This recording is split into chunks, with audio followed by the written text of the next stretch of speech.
What's happening? This is the Tap In Podcast. We are live inside of the Tap In studio. It's your boy Jerome Rogan in the building, aka Donte. Man, we got a super special guest in the building. He is quickly becoming one of my favorite people to follow on Instagram. Just dope story. Mr. Bossman Brewster, man. How you doing, dog? I'm alive and free. Yes, sir. Yes, sir. Ain't God good? All the time. Yeah, yes, sir. Man, so I caught your interview on Real Life Street Stars, man, and I thought it was super motivating and dope. And I was like, yo, I need to bring him on my platform, man. It's so much I want to cover. Can you I know, and you got a successful, we're gonna get into all this. You got a successful trucking company out of Dallas right now, right? Correct.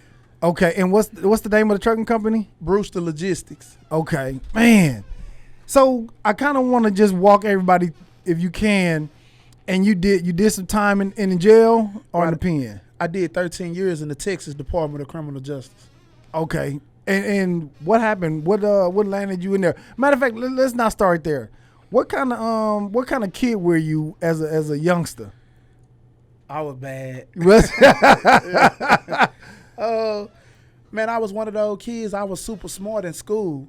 So I would finish all my work before the rest of the kids in the class. And once I'm done, I'm over here messing with this little boy and messing with this little girl. You know, you would think that I was a class clown, but I was one of the smartest kids in the classroom. So I was just one of them kids, you know, the teacher didn't want to deal with me. They'll try to give me some work, but I'm so smart, I do the work in 10, 15 minutes. So, you know, those type of things, young, wanting to be impressionable, want to run around the streets, wanting to be down, you know, just growing up in the hood. Yeah.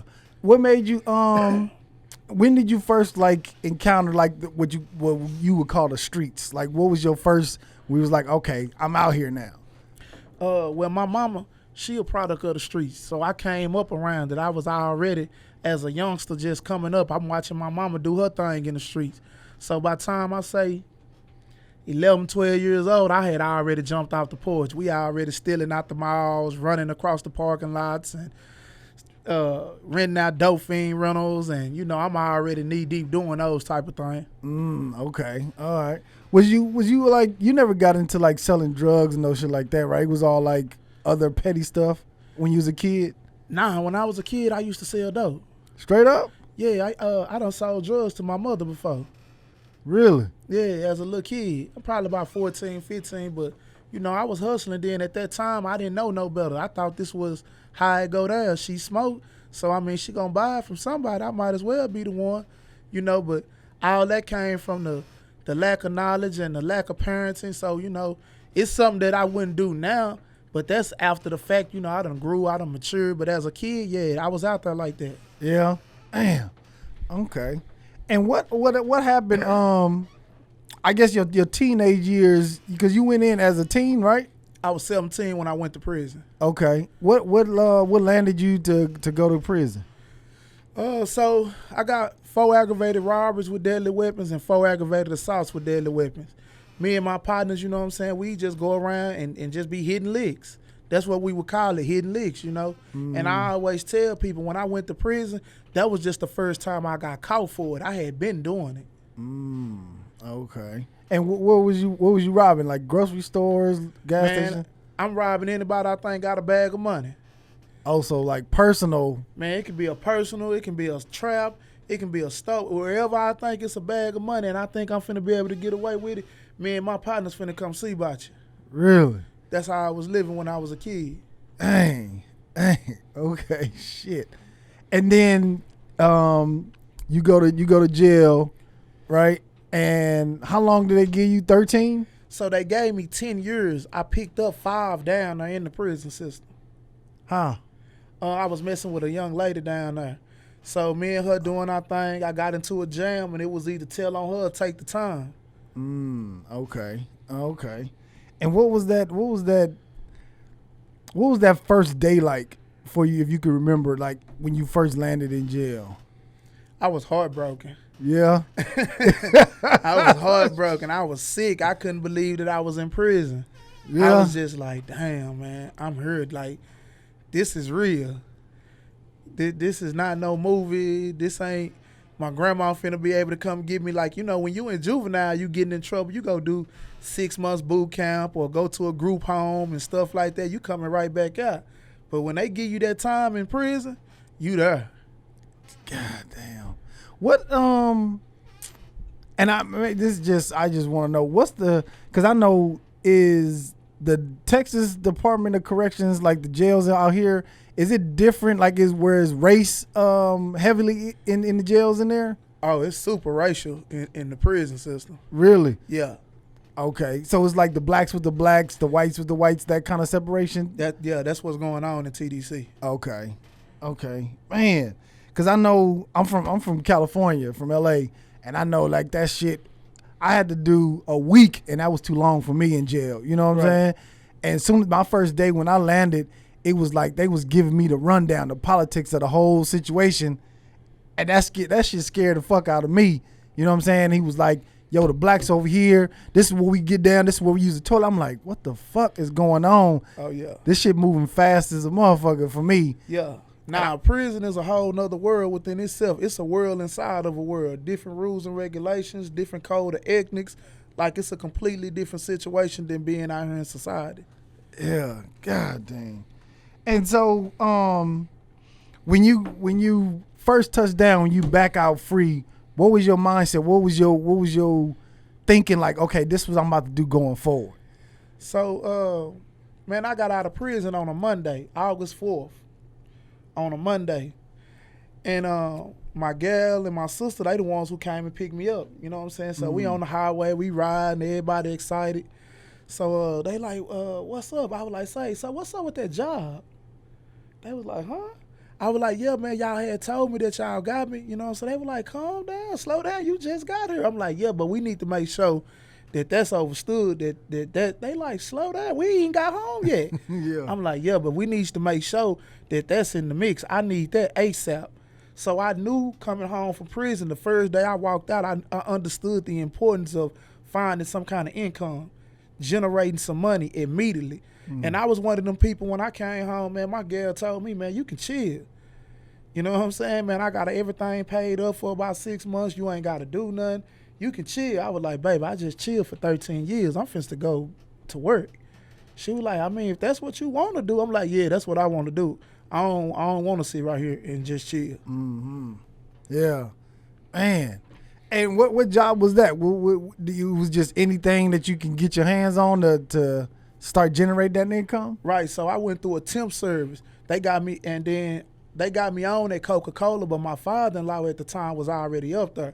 So, you know, his name kind of went ahead and got me in the dough at Coca-Cola. I worked up there, but then that was only seasonal. So once the seasonal thing went out, you know, my background kicked in. Man, this guy here, he's a real felon. You know what I'm saying? From there, man, I went and worked at a warehouse named Atrium. They're a window company. I started out making $8.50 an hour. I say within a year and a half at the most, I was up to $16, $17 an hour. How you do that? You just kept getting promoted? Yeah, so when I go in the job, right, what people out here take for granted is something big for people like me. I had been in prison for years fantasizing on going to work. So they say be at work at 7 o'clock. You can't even get here at 7. I'm here at 6:30. So they seeing things like this. We in here on the line, we working, we supposed to produce so many windows in a certain amount of time. I done double that in that amount of time. So they like, man, now at the time, I don't know that these people is watching me like this. You know what I'm saying? What these people don't know is I'm just so happy to be free and just so happy to be like out here. I'm like, ooh, go to work. What time we got to be there? You know what I'm saying? Yeah. Man, people came up to me, hit me on my shoulder and asked me, say, sir, how would you like to become permanent? I'm like, oh, yeah, that's a bet.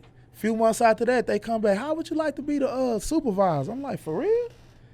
I'm like, you for real, for real? They like, yeah. I'm like, you gonna pay me to do it? They like, yeah, we gonna pay you.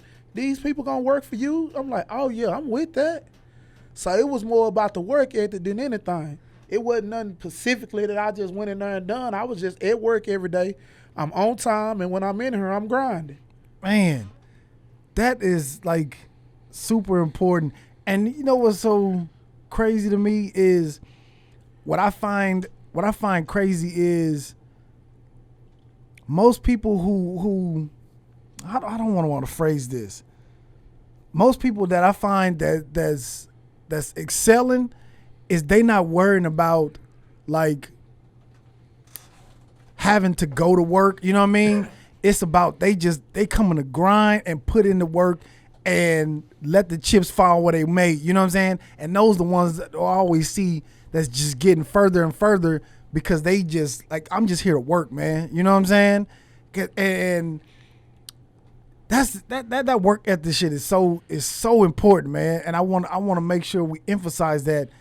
And you just kept going, and you was just like, you know what? I'm here at 6:30, and you would stay late, or you would just be like, whenever they let me go, or what? Man, I'm here. So whenever they say it's over with, what time we got to be here tomorrow? It's 7. I'm right back here at 6:30 again. And this the funny thing, bro. I didn't even know I had work ethic. It was a lady in prison who turned me on to work ethic. When she told me about it, I thought she was trying to be funny, like trying to say I was dumb or something. I waited till we left them, and when I got back to my pod, I hollered at one of my partners like, hey, bro, man, what does work ethic mean when somebody say you got a good work ethic? My partner was like, you don't know? I'm like, man, tell me what that mean. He ran it down to me. I was like, oh, she's saying I work hard. I'm a good worker. I'm like, oh, all right, that's what's up. But I didn't let her know that. The kitchen lady, she gave me a job in the kitchen. And she was like, boy, your work ethic is crazy. It's just your mouth. You always got something to say. I'm like, damn. So when she said it like that, I'm thinking she's saying being funny. Like, I didn't know what work ethic mean at that time. Yeah. As soon as I got off of work, I went straight back to my door. Hey, bro, hey, what does work ethic mean? Oh, you a good worker, man. You responsible. You take care of the bit. I'm like, oh, okay, that's a bet. That's a compliment. So when I got home and I saw, my peers and what I was up against, man, you tripping about being at work at 7. I've been dreaming for years to get here at 7. I'm going to be here at 6:30, 6:15. Yeah. God damn, man. And I want, like, because that's what I really want people to understand. And that's what I'm understanding myself about me trying to start my own business. Is like, it's about the work. You know what I mean? I read somewhere where it says life is about error and results. When you're doing shit and it's not working out, then you know it's an error somewhere. When you're doing shit and you starting to get the results from it, that's when you know you're on the right path. You know what I mean? And I feel like most people just only looking at the results and they not focused on the actual work, because the work is what's going to get you the results. You know what I mean? Better believe it. And I'm just like, that work ethic is so important. And I know as a kid, I think I was a little arrogant to the fact because moms took care of everything and I was just chilling, you know what I mean? But I had to grow my own work ethic, so because I knew what I wanted, you know what I mean? I know what I want out of life, and I think that's so important. Like let me not keep harping on that, because I feel like it's dope though. You know what I'm saying? The single-handedly, bro. Me being in the position I am with my business and me being able to travel the world, build a family, everything I've got going on, man, without the work ethic, ain't none of that going to be provided to you. The success is only going to come if you're willing to put in the work. Don't nobody care about your personal problems, and we had a flat tire, we got to take the baby to the doctor. All that is irrelevant. You're supposed to have been here at 7 o'clock. Mm-hmm. So, the work ethic has to be phenomenal. Yeah. Oh, so you at the job, right? You working the job. You supervising now. After you leave there, what is that transition like?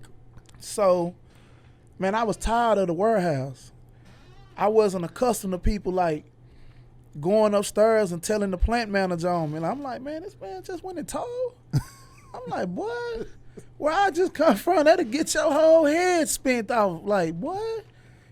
People jump and fly at the mouth. I'm like, man, who you talking to? Yeah. Fam. Boy, you caught me a few years ago talking like that, man. We'd be all up and down these day rooms. But I understood that I was in society. So it's like the way you would deal with something in prison, you can't come to society moving like that. So when I was seeing that I was ready to shake the warehouse, my question becoming like, so shit, what you gonna do? You finna give this up, but for what? I go to Big T Bazaar one day, I see one of my partners up there. Man, if you see my partner, bro, you would think he the biggest drug dealer in the world. I'm talking about, man, got big chains, diamonds, candy red Camaro. I'm talking about the man look like a straight hustler. I'm like, man, what you got going on, bro? What is you doing with yourself? He like, yeah, man, I drive trucks. I said, what?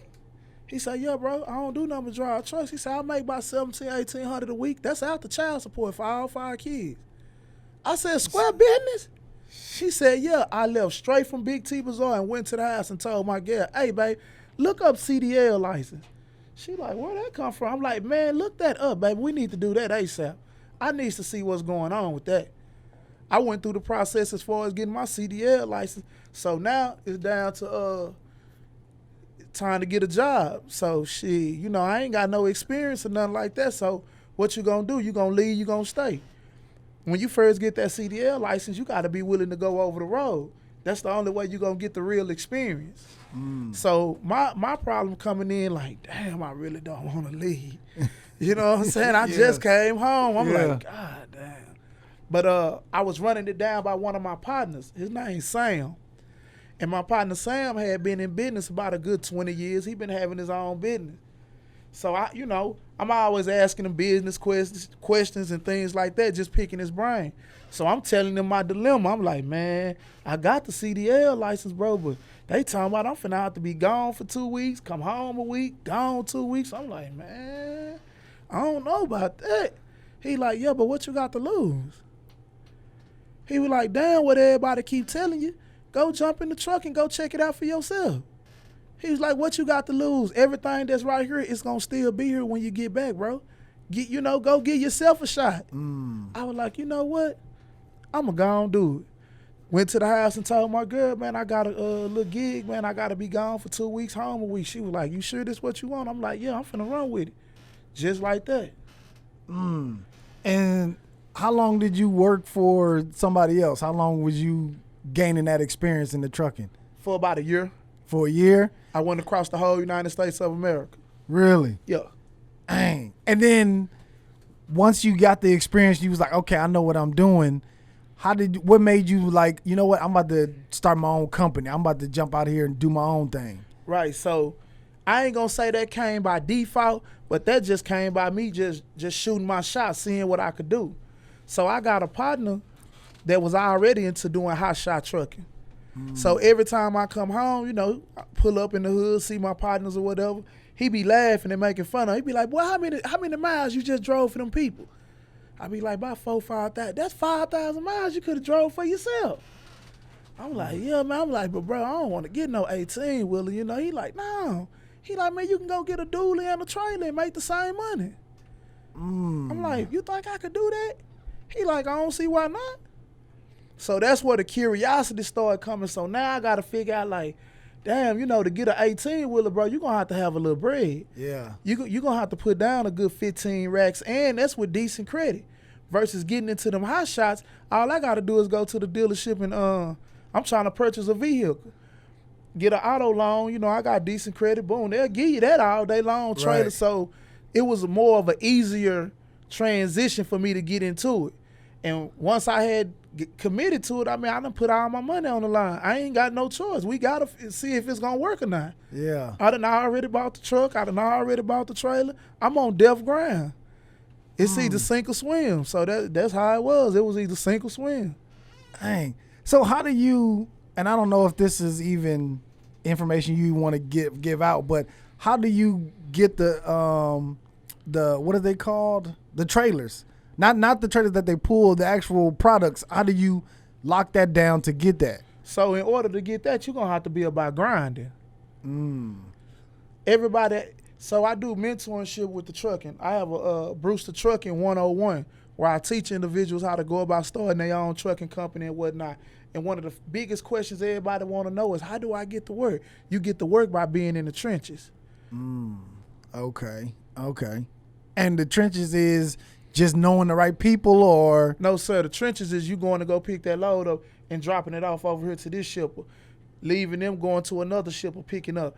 You need to be up day in and day out working. It's not going to something that you just finna walk in the office and, how you doing? I'm such and such, man, and I want to get a contract with y'all. We don't even know you. We don't know nothing about you. We ain't seen you do business. We don't know if you're responsible. I mean, relationships, these things got to be built over time. Okay. It's not something that you just finna walk in and voila, you on. Okay. And so now you got your dually, right? And you are doing it, you doing it yourself, right? You picking up loads, dropping them off yourself at this point, right? Correct. How long does it take you to get like your second truck or your second vehicle to start bringing on more people? Right. So I got the second truck when I knew where to go get the rest of the work from. So once I knew where the work was at, now I know I need to go get some trucks. Once I knew how to run this truck right here, and I saw, damn, y'all still got more work. Let me go buy another truck. Dang. Okay. And who do you hire? Do you hire your partner? Because I don't know who Sam is, but he seemed like an intelligent dude. You know what I'm saying? Because it sounds like he putting you on game, like on every single step that you going through this trucking thing, man. Right. So Sam, he only gave me that game right there to actually give me the confidence to go and drive truck. But as far as the people who done gave me the game, as far as me getting to where I'm at, it's a handful. So it's a guy named Brent Isom.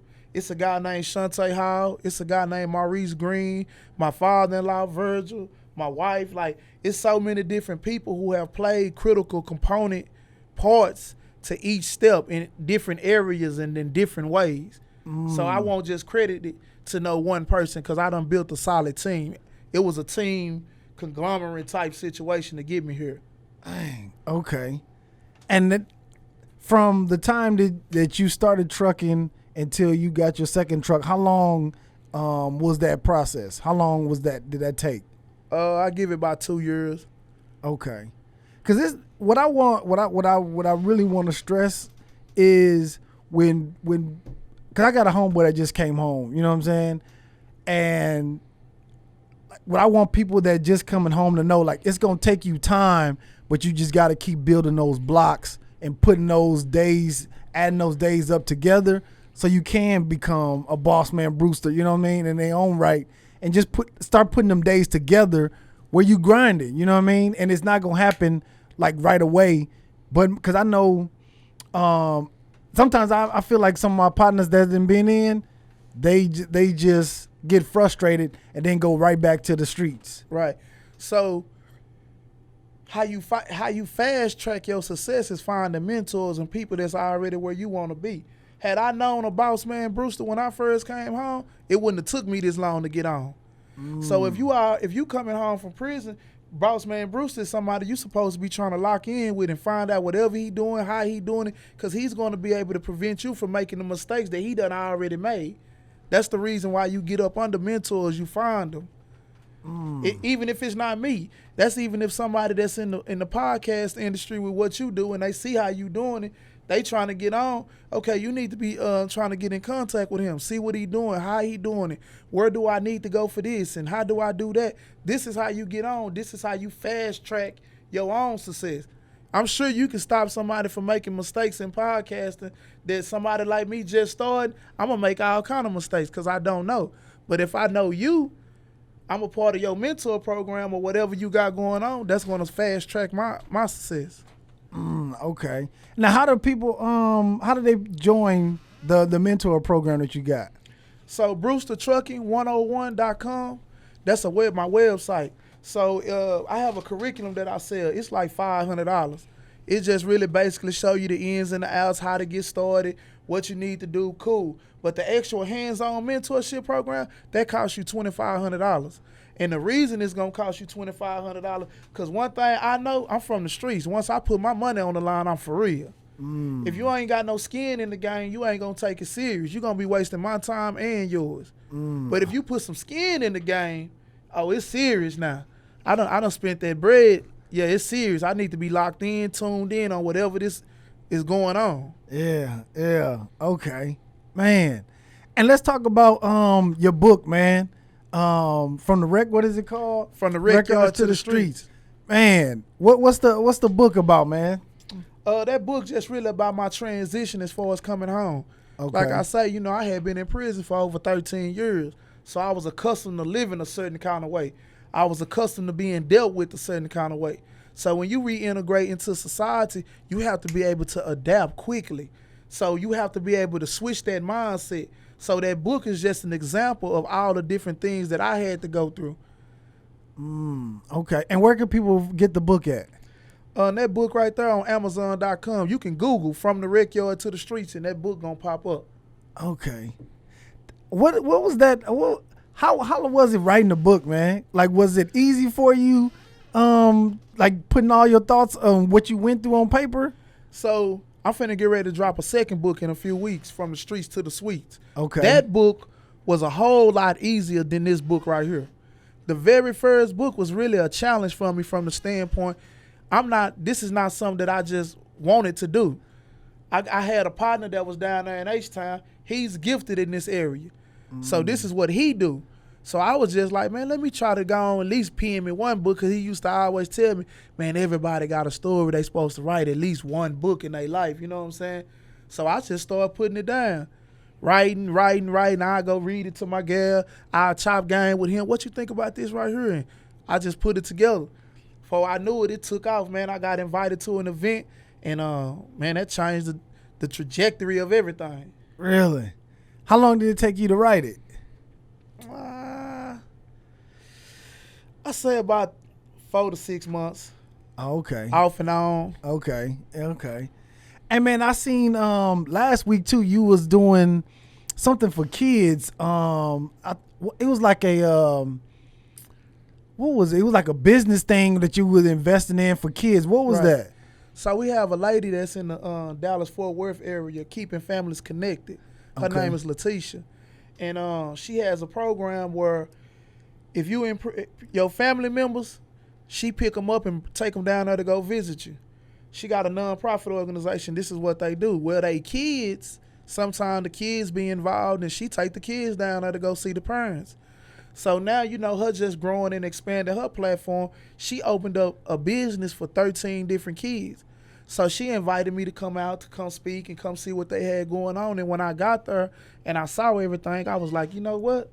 I was like, all these kids, right? She was like, yeah. And I say, all of them got a business, right? She said, yeah. I said, well, I'm going to spend a bag of money with everybody in here today. That's how we going to do that. You know, I'm all for supporting situations like that. And when I pulled up in there and just saw how she had done really work to get things up and moving for them kids like that, I was like, man, send me your Cash App or your Zelle, man. I'm finna send the bread. Dang. What kind of businesses those kids have? Do you remember? Oh, yeah. So you had one selling T-shirts, one that was selling socks. You got one that he had bow ties. You had another one, they was selling purses. You had a young lady, she was, what was that, lip gloss? Because I bought her and I bought my little girl some. They had little lip gloss, just, you know, little businesses for kids. Yeah. And, yeah, we got to support that. That's the future. Yeah, that's what I was thinking. I was like, I wonder how could we get it. Can you plug us with Letitia? Oh, yeah, for sure. Yeah, because I want to somehow plug into that where we can support little entrepreneurs, man. Yeah, oh, yeah, you know what I'm sure. saying? Yeah, okay. And that was in Dallas?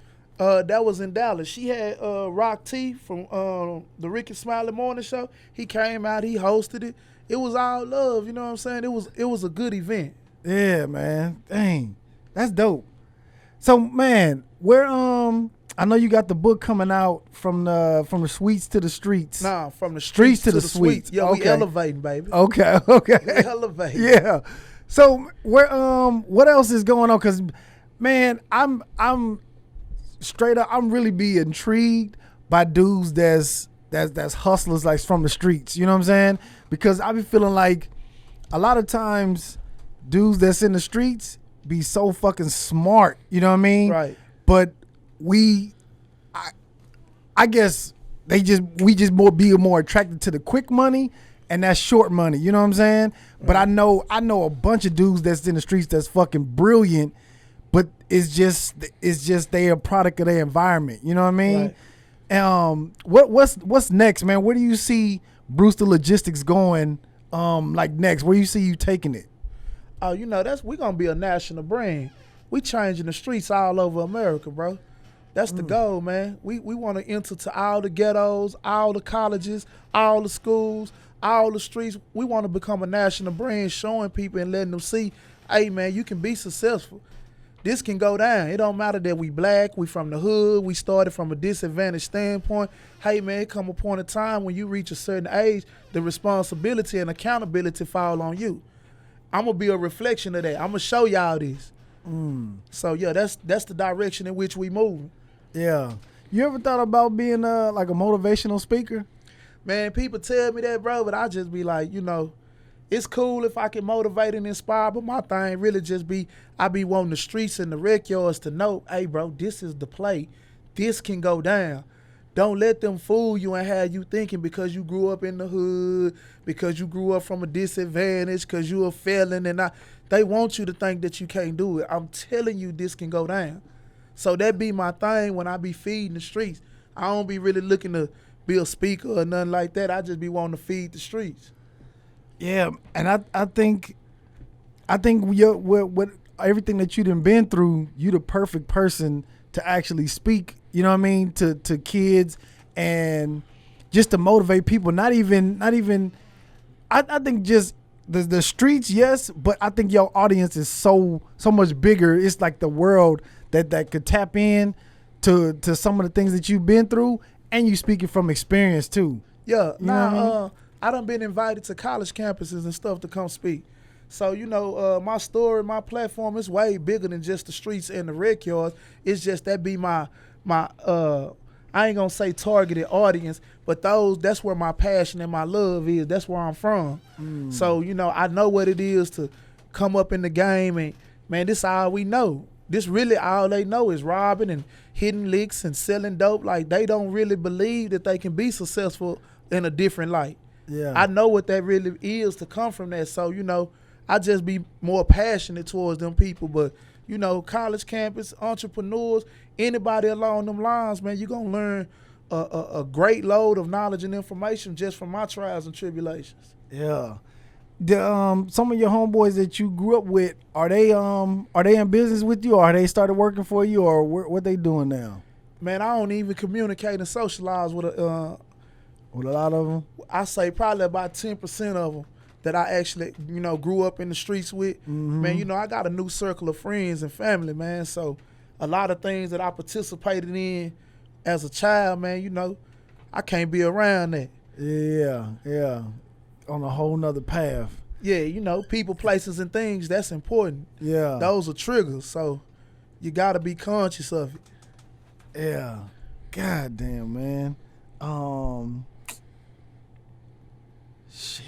And where did you say? I don't remember if you said it. Where can people, if they want to get into trucking, how do they get a hold of you? Is the website, or that's the best way, or your Instagram, or Instagram, Facebook, my website, BrewsterTrucking101.com, Bossman Brewster on all social media platforms. I mean, if you trying to tap in, man, it ain't difficult.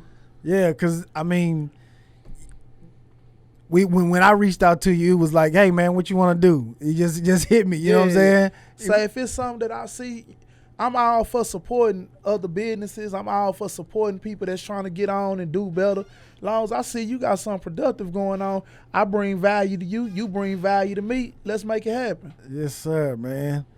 God damn. It's what would you say to somebody who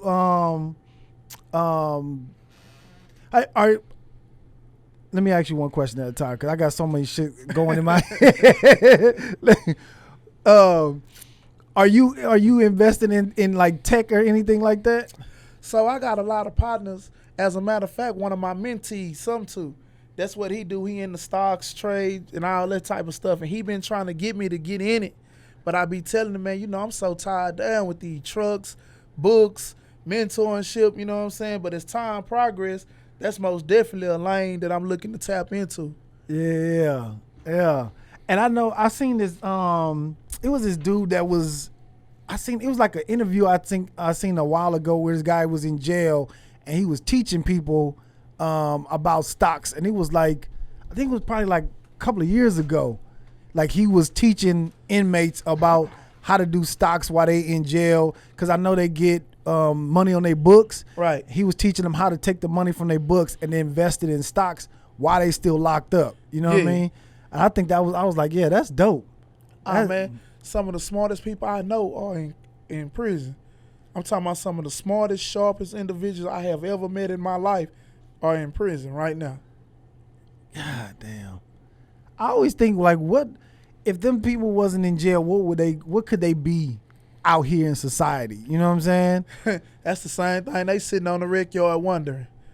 I got all this talent, I got all this potential, and I made one decision that took 5 seconds and it cost me the rest of my life. When you was a kid, what did you want to do? Did you even have a plan, or did you even think like that far down the line? Man, when I was a kid, I wanted to be a gangster, bro.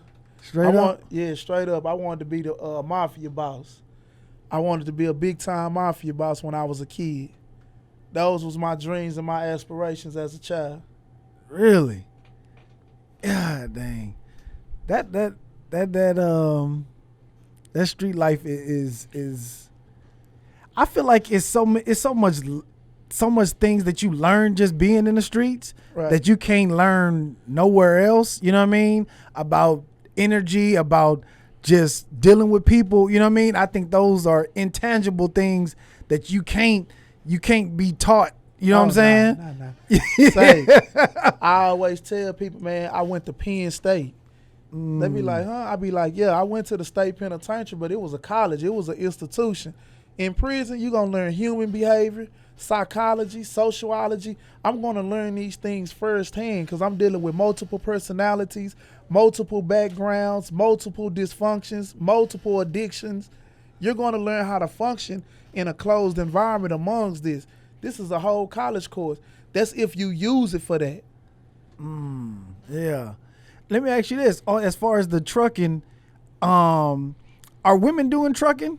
Hell yeah, they doing it. Yeah. Hell yeah, they doing it on a high level. Really? I'm talking about, I know several women that's highly successful in the trucking industry. Man, I feel like more women should get into trucking, man. I mean, not that I feel like they should, but I feel like that's a good place where, I don't know, I feel like, now that I think about it feel like women, because women, in my head, women are more like the homemakers. Right. You know what I'm saying? They holding the house down, and then being on the road, I be feeling like, dang, is that taking away or is that adding? Man, I got a homegirl named Kiara. They call her the trucking guru. Man, she a multi-millionaire from just dispatching and messing with them trucks, man. I'm talking about, and she young. Really? And she not the only one. I know several women. I'm talking about got 3-4 trucks, and I know women that's driving the trucks. Tomorrow morning, I got a young lady that's coming down here from Houston. She paid to be in my mentorship program. She'll be at my yard, and we'll be in them trucks rocking and rolling, learning the game. I'll be showing her everything I know. So the women, they very serious. Yeah. They're forced to be reckoned with out here. Really? Yeah. Man. And are they are you messing with or you mess with anybody that just buy into your program? Man, yeah, if you buy into the program, you in. But okay. I know that's gonna separate the bullshit from the people that's serious because it's a ticket on it.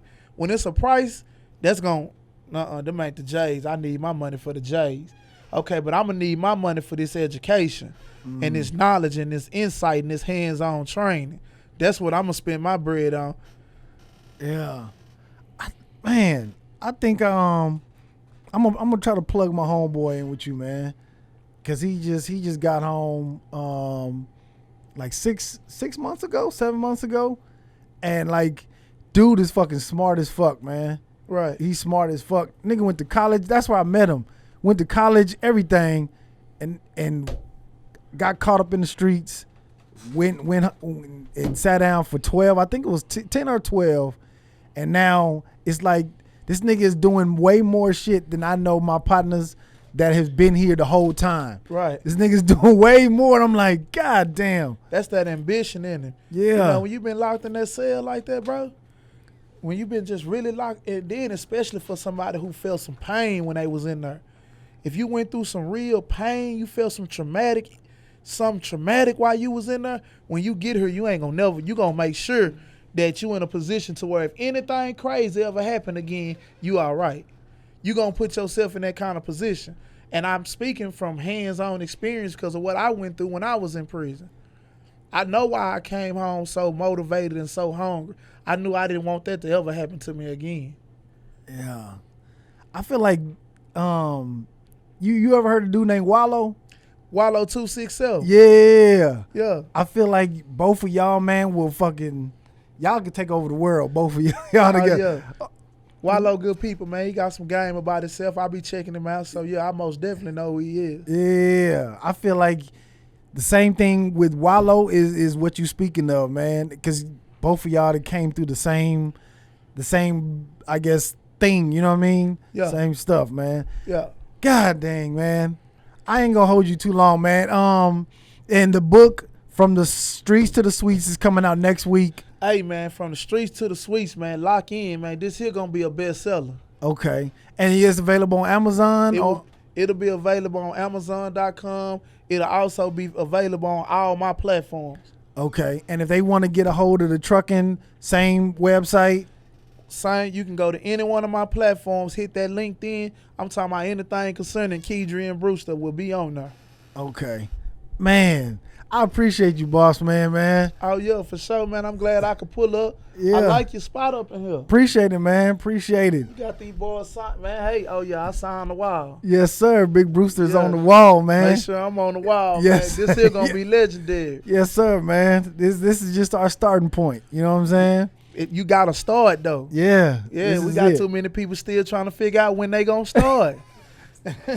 Listen, man, I know the hardest part is the starting, but I feel like, here's something I want to ask you too, man. We talk about manifestation on this platform like a bunch, you know what I mean? Okay. What is your process of manifesting things, or do you even manifest like things that you want to accomplish? Yeah, we manifest heavily at the Brewster household. Okay. We do vision boards. You know, every year I sit down with my wife and we sit down and go over what it is we trying to accomplish. I wake up in the mornings telling myself, hey, man, you a winner, man. Stay focused, man. Stay in the game, you know what I'm saying? So, yeah, manifestation is very, very, very vital and important, if for nothing else, just for self. Because the journey that you embarking upon, man, it's going to be a hard journey, bro. You know, being an entrepreneur, trying to become number one, it's a hard journey. So you're going to have a lot of, talks with yourself. Mm-hmm. Yeah, for sure. Yes. And I know for me, music gets me through. You know what I'm saying? Music helps me with just putting all the plays together, getting people to come sit down, tell their story, like, and I want you to be a part of our journey, man. Like, I don't know how or where we can help or where we can be of assistance to you, but whatever you need from us, man, tap in with me. You got my info. Let's stay connected, man. Oh, for sure, because I like your studio, so I can come back here. Hell yeah. Anytime, man. Anytime. I like the studio. Anytime, man. You welcome, man. Yes, sir. Yo, man, thank you for tapping in. Yo, this has been the Tap In Podcast, man. Don't forget, the getting is in the giving, man. This has been the Tap In Podcast. Holla.